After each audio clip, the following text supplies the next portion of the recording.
হয়েছে তো একটা কানে, সারাদিন জায়গা দখল করে বসে থাকবে নাকি? আমি মালা দেবো।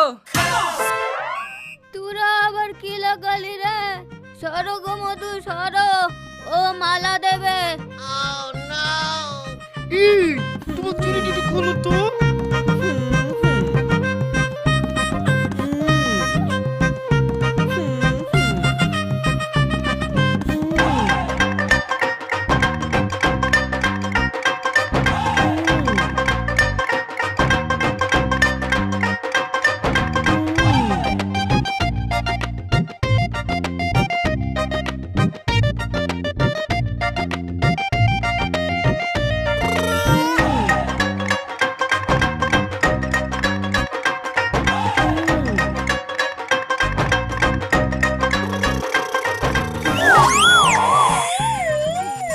সব তো শেষ, আর কি আছে? এই তোমার এই শাড়িটা 4,000 টাকা দাম না? দেখি শাড়িটা দাও। এই খাসি, তো সাহস কি করে হয় আমার গয়নায় হাত দিয়া? শুধু ওইখানে মানুষ ছিল ভাই, তোকে কিছু বলিনি। তুই শিগগিরই আমার গয়না ঘুরে নিয়ে আয়। তুমি আর কি বলছো?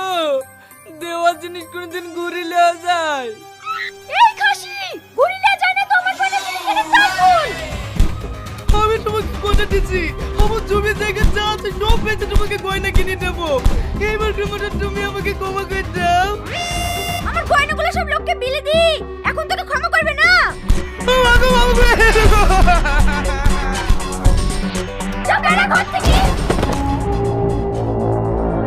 আমার যা যা দিয়েছি সব নিয়ে কর আমার কাছে আসবি, তার আগে যেন তোর মুখ না দেখি।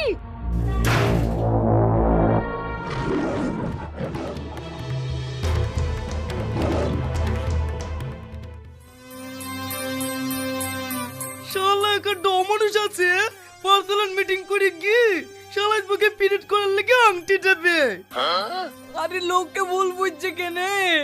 ও আংটি আমার না রে, শ্বশুরে দেই চলো শালাস বুকে আশীর্বাদ করার লেগে। তার মানে ও আংটি ডোন না? আরে না, তুই আমাকে বলার সুযোগ দিচ্ছি নাকি? শোন বাপ একটু শোনো।